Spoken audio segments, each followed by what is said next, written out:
Yeah, thank you very much for your introduction, and good morning, dobre jutro, something like that. I will have to practice. Yeah, it's great to be at this conference, to have a chance to speak to this community. I think education is really a big challenge, a big issue when it comes to digital technologies in general and AI in particular. And it's also a chance for me to have conversations about that. Um, what does, for example, what we do in the AI ethics community mean for education, but also vice versa, to see what is going on here, also what I can learn from you. What I will do today is present work on AI and democracy. And then I also at the end go a bit into the education, but just as a starter to talk during the discussion time. I should also say that instead of articles, I also write articles, but I focus on books. We just talked about that. One of the reasons I focus on books is that I think that we have actually, as academics, an educational task also, right? So, and the kind of books that I write are not very technical. They are meant for a broader audience, not necessarily like everyone, but let's say it's sort of in the middle between popular books and more technical ones. And that's on purpose, of course. So I try to reach different audiences, both within academia and outside academia, and find this very important. But it is a two-way process, and every time I speak to different audiences, also like really I'm interested to see what these people have to say. And here I know already this community for a few years, mainly through the journal. And I just said to Peter that I really appreciate that the journal is open to the kind of approaches also that I advocate for and that I use in my papers. I think there is far too little of this kind of journals, and we need more journals like that in academia. So it's I think an example to follow. Okay, so let me start with my talk. So let me first explain. So within AI ethics, there's already for quite a while work on all kind of topics. There also at the policy level, there has been a lot of efforts in international organizations to have principles of ethics. And by now, this is kind of old stuff in the sense that that we usually know these topics. Although some topics, like for example, environmental issues, is something that already in that book that I wrote around 2018 that I already argued for taking into account environmental consequences, and now this is more on the agenda. But generally, we know the AI ethics, many of us. But of course, today with LLMs, there are new challenges. For example, what is the future of writing? Also, what's the future of creativity? Something I'm working on at the moment. And what I especially find interesting today is the political dimension. What are the political implications of AI, and how can we analyze that? So, in my case, I used my old friend political philosophy and applied this to AI, where the basic point is that technology is not neutral, and where we can use discussions from political philosophy to better understand what's going on with AI today. And a topic that I focused on during the last years there is democracy. And that's what I want to talk in more detail. So mainly based on the book Why AI Undermines Democracy and What to Do About It. What to do about it shouldn't be forgotten. There is also, because people sometimes think like that I'm against AI, I'm not against AI. I also have these constructive points. So the worry that started that book is a worry that only got more actual today, I think, and that is the tendencies towards authoritarianism that we see. today when, for example, these big corporations, tech corporations, have links to governments, when there's much more possibilities for surveillance, next to risks of manipulation and so on. And so this is something I started with, and today I also put this in stronger terms by proposing a term techno-fascism, when I see what's happening now in the US especially, but also partly in Europe. So this was kind of the concern I started with, that AI would support tendencies towards authoritarianism more generally. So my question was like, what is actually the impact of AI on democracy, and what can we do about that? How can we make sure that AI supports democracy?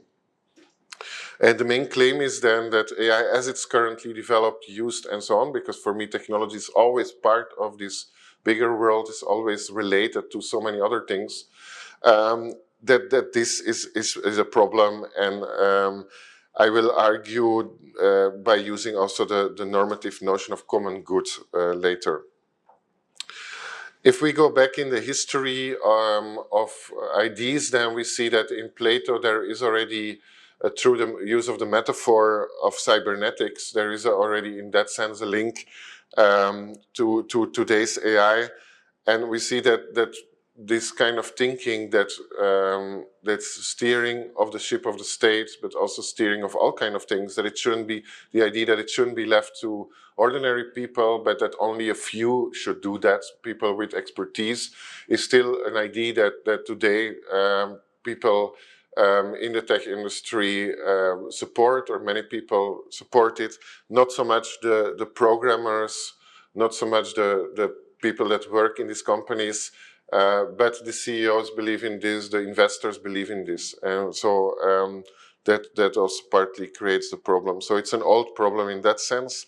Also the centralization of power through technology is from ancient civilizations until now is happening. And so this is also nothing new in that sense. When it comes to AI, I don't only mean the technical stuff as such, the data, the algorithms, and so on, but also the narratives, right? So when I talk about AI, I don't follow the mainstream view, which you hear again and again, that technology is just a thing, depends how you use it. No, technology is politically not neutral, and it is partly the reason why is that it's connected to all kind of narratives. And the book mentioned before, Artificial Religion, for example, analyzes these narratives in terms of their religious background. When I talk about democracy here, the normative ideal I use is one that doesn't limit democracy to representative democracy as we know it, but that's influenced by this ancient idea of participation, more Republican ideal, communication also.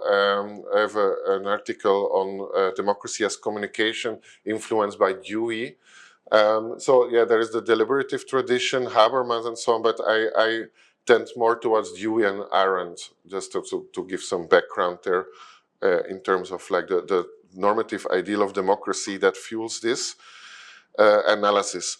And so when we then go to look at, okay, what does AI do? The way that I do that is not so much by doing empirical research, but rather by looking at some of the concepts in this richer ideal of democracy, Republican, but also some liberal democratic values and principles, and then see how these principles are undermined in this case by AI. And there, my emphasis is not on the manipulations of voters, which already happened 10 years ago and which is still going on, but many people don't talk about this anymore. It's kind of normalized to some extent. But it's more about these deeper principles. So, for example, the principles of the French Revolution. If we take these, then we can see that freedom becomes problematic when surveillance can be used to do all kinds of things to people today, and especially through this big role of the private sector. Also the huge divide between people in terms of their social position can be made worse by algorithmic unfairness. Already in the Enlightenment, Rousseau taught that if you have too much inequality between people, that democracy doesn't work. And I think that is really a serious threat today in the US, but also to some extent in Europe, where many politicians are also in a certain tendency politically that goes there, towards more inequality.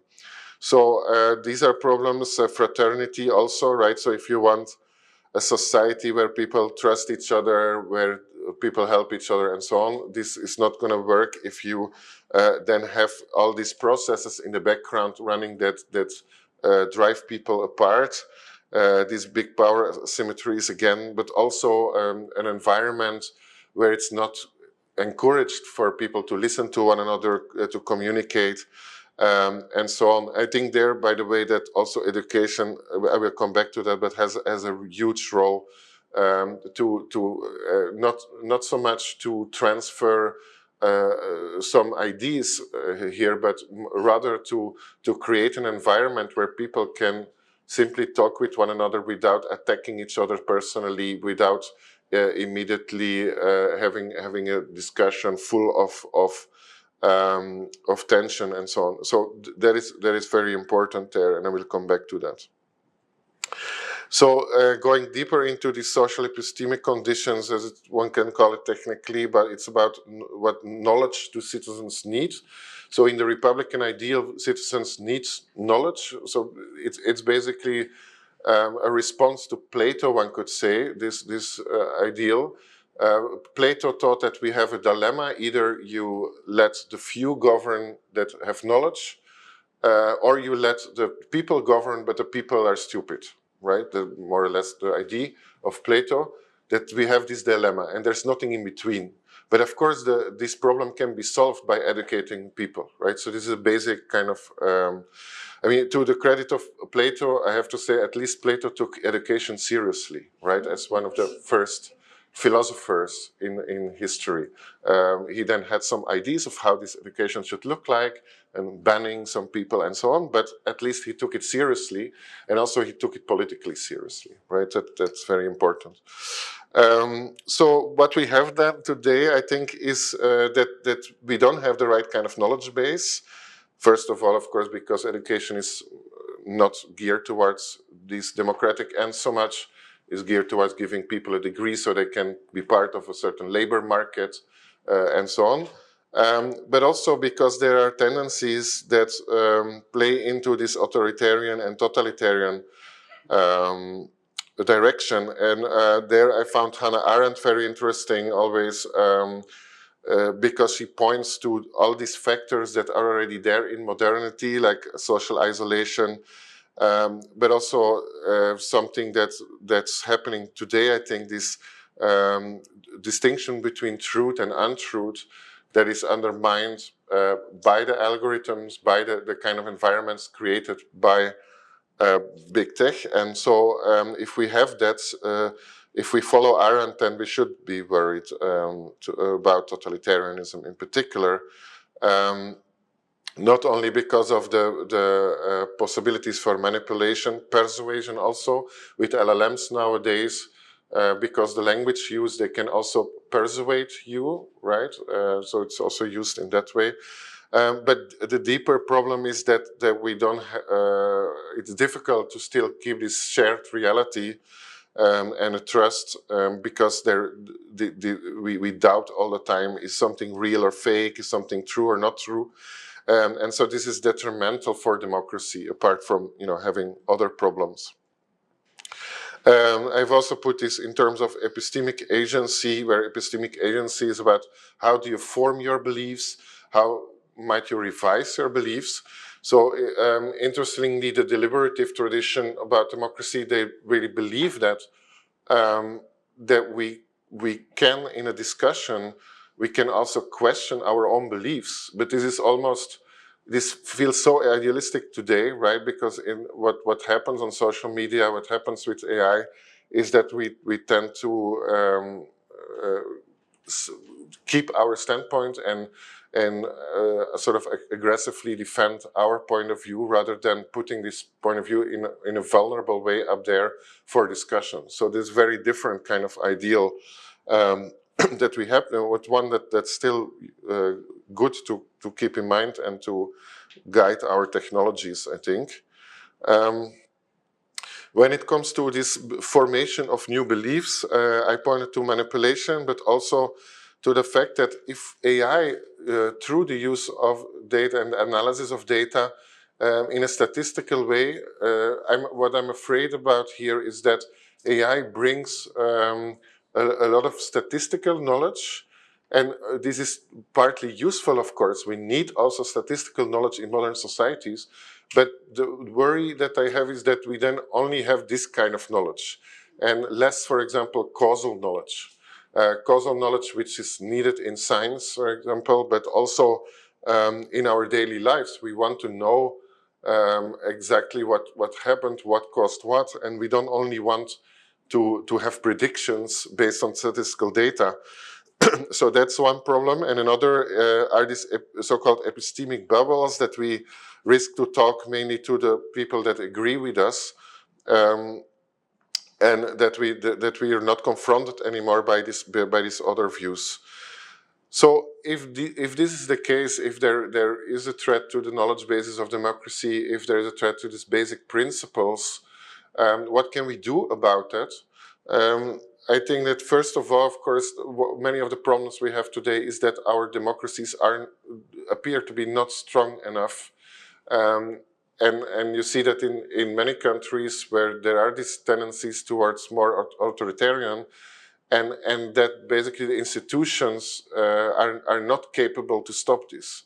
And that's a problem, because as individuals we can't do much, and even, I mean, we can do something with collective action. But still, it would be a better kind of security in a way for democracy if we had the institutions in such a way that it's impossible for example, someone like Trump to get to pull so much power towards him, right? So that's one thing to work on, and I think it's a kind of shame that in our society that we spend so much effort on economic and technological innovation and spend so little creativity on making our political institutions work for us. Right, so this is the problem. But next to this, and that there I'm different from, let's say, political theorists as such, we also really need to look at, to intervene at the stage of the development of technologies, where we could think about, could we, develop AI that works for democracy? And there's some opportunities and pitfalls there. Opportunity is that, we can experiment with AI, for example, in a global context, or the cities we have nowadays with a lot of diversity. It's great that AI can help with translation. It's something many people don't think about, but this instant translation really provides accessibility for many people. Also in a city, for example, many people, they speak dialects, they speak another language much better than the language of the country, and so on. Let's use AI for that to include these people. So there are opportunities, but there are also some problems. For example, Google DeepMind proposed this so-called Habermas machine, named, of course, after Habermas because it is meant to find consensus. So the way this works is that people submit their opinions, and then the AI always helps to find some overlap and some possibilities for consensus. This sounds good, but of course what is missing here, and that's also a problem in writing and so on, is that the process is missing. The process that you think together in a group, that you engage your own mind in trying to understand the other, in exercising empathy.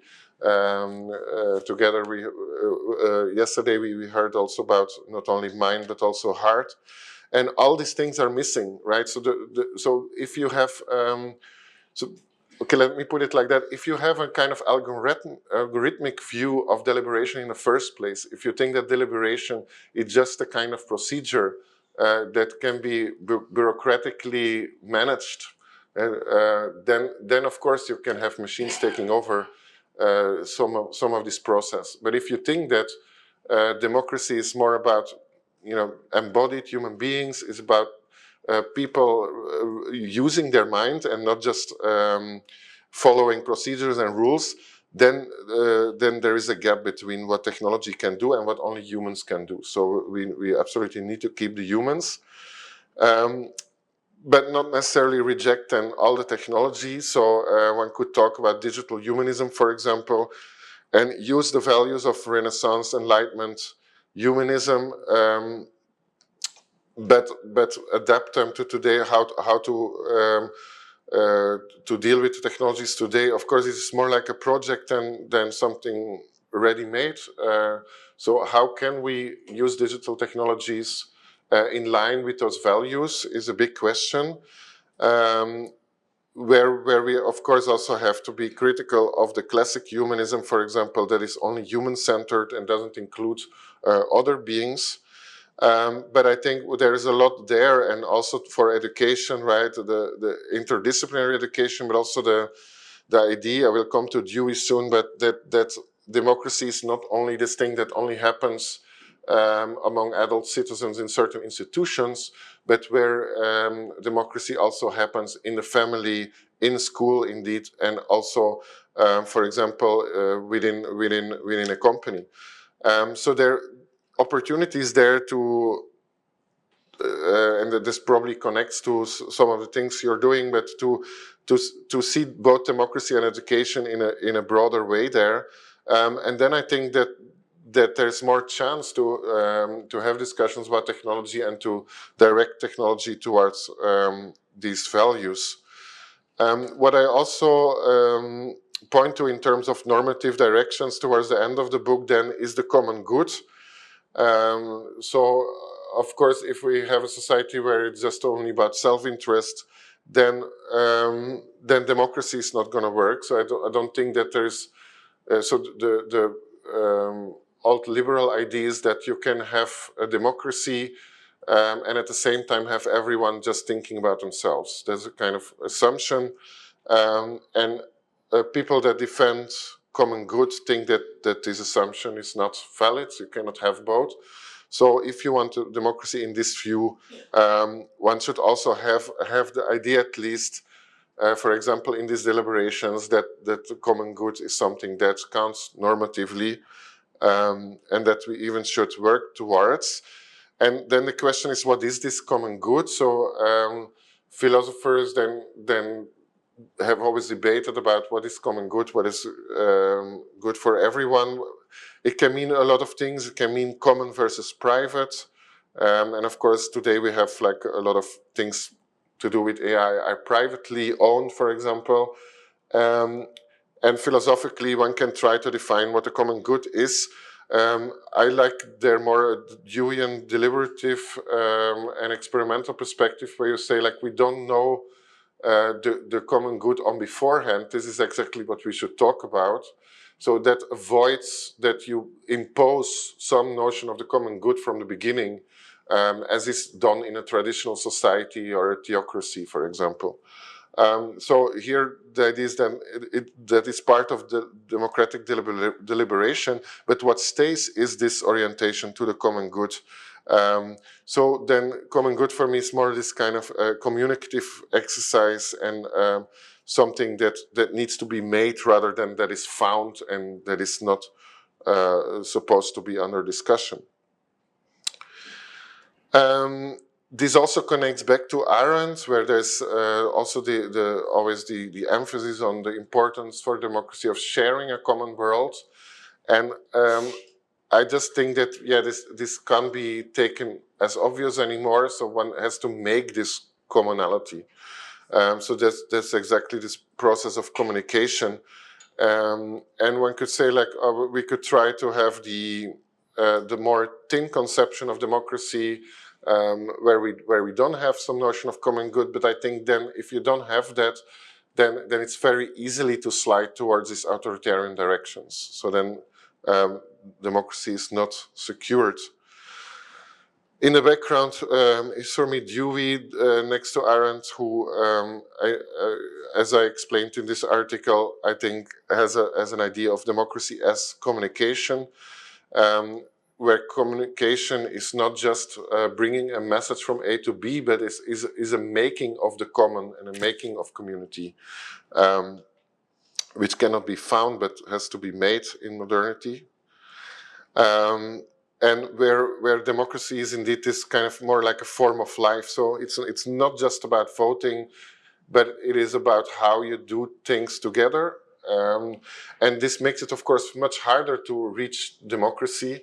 But in the end, I think it's only viable. So if we're really serious about wanting democracy, then I think we need to adopt this richer idea of democracy. Then in a global perspective, this also means then talking about democracy in a global context. This is a big discussion. Also given intercultural differences. So what would common good mean at the level of, at the global level?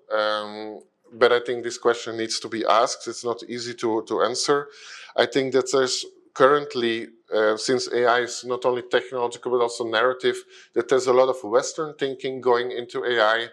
And so in this book, Artificial Religion, I've started with analyzing that in terms of the Western myths and religious narratives that I think still shape the Western technological imagination. And I think this kind of self-knowledge, I mentioned Socrates at the end. This kind of collective self-knowledge is needed if you then want to go intercultural. I think many people went intercultural, like immediately looking at ideas, for example, from Asia and so on, but sometimes without understanding their own tradition, right? So I think the two have to go together, and that's what I'm trying to do here in this direction. And the idea there is, of course, what you also have in interfaith dialogue is mutual learning. In my case, I'm very interested in relational approaches. I think many people here too, as far as I could hear also yesterday afternoon.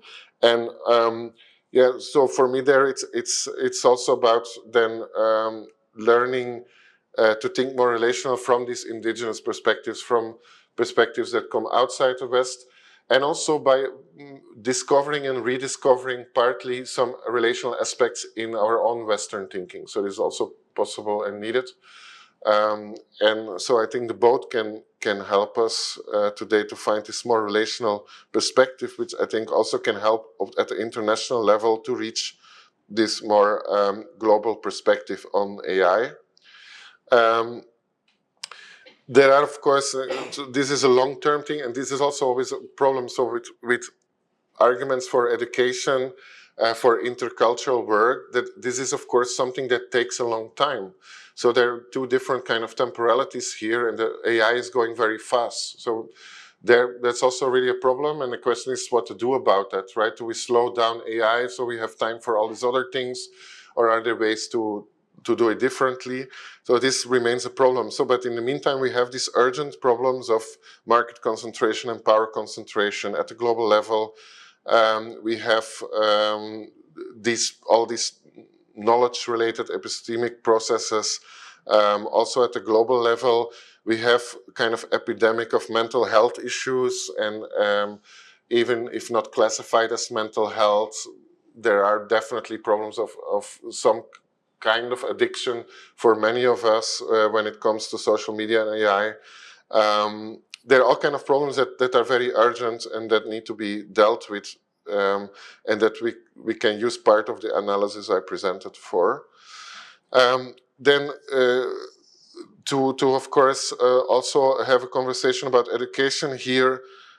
Here's some ideas what I said what could mean, and especially based on Dewey. And I think maybe you know this already, or you're anyway working on some of these things. But from my side, this is the sort of exercise I did. So beyond AI literacy, it's not, of course, if you think of what I said about democracy, it's not just about AI literacy, it's about getting people ready for democracy. And that includes having people, letting people think already from younger age about is technology conducive to the good life? Which interest does it serve? What kind of forms of knowledge does it privilege? So these questions are academic questions, but I think in some form could be asked much earlier so that we can develop a critical relation towards technology. And also this living together. So you cannot start at my age, like people at my age, to educate suddenly about how to live together in a certain way. So this has to be done early.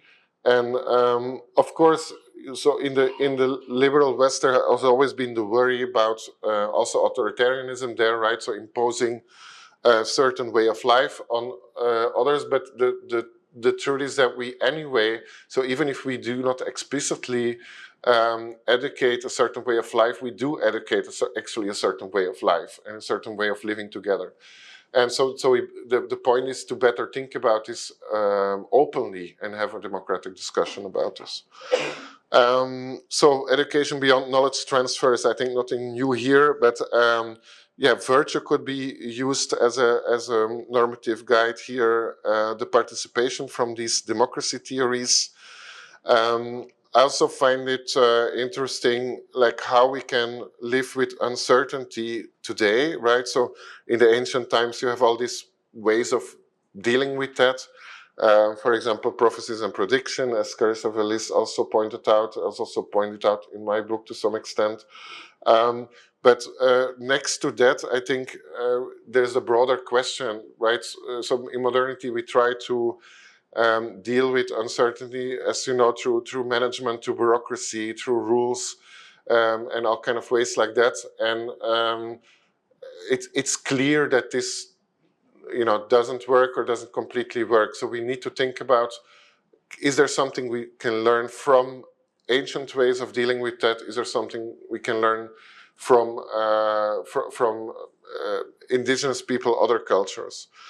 Then also, yeah, the idea of a teacher that also cares, right, to some extent, and so that education is not just this.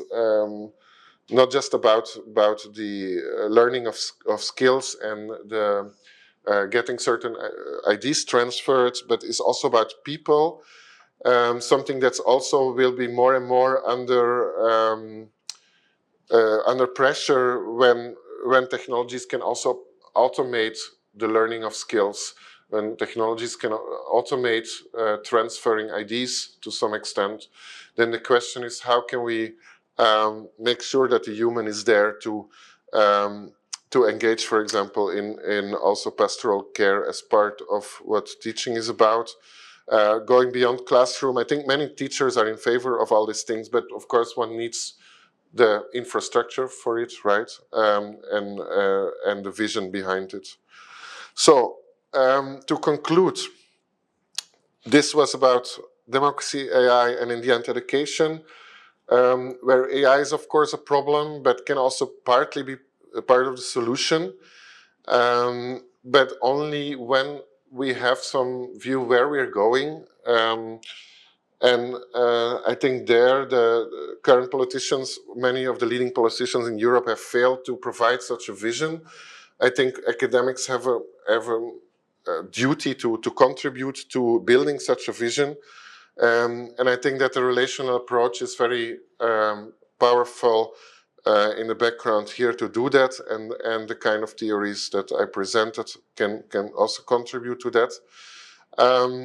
For education, for democracy, then I think that's yeah, connected to this question of technologies. It means that we shouldn't only have the learning to deal with the technologies as such, but if we really learn from technology studies, from philosophy of technology, that technologies that they not just these tools, that they really also, in this case, shape the conditions for democratic life, then we need to educate people to be able to critically question those conditions and to build better conditions. So this is not just an academic thing, it is something that in a democracy that all of us should be able to do, to reflect on this, to deliberate about this, about technology and the common good, for example, about AI and the democratic life. So if we could have an education that is more geared towards that, then that would really help. In the meantime, there are these urgent problems. We have these different temporalities. I think yesterday was also a slide or so about slow thinking. I don't think we literally have to slow down progress, but what we can try to do is to slow down the our lives, right? And so there, it would be great if we can think more, at the same, not only theoretically but very concretely. So there, I think that academics, but also teachers and others have a task there to try to figure out how to do that. And I think that's a sort of better path towards democracy than having an algorithm that quickly tries to sort out things, because this is a problem we have in modernity. We want to quickly solve things, and this is why we have technologies. We want to make things easy, and that's why we have technologies. But if we want to get out of this way of thinking, and then it means that we have to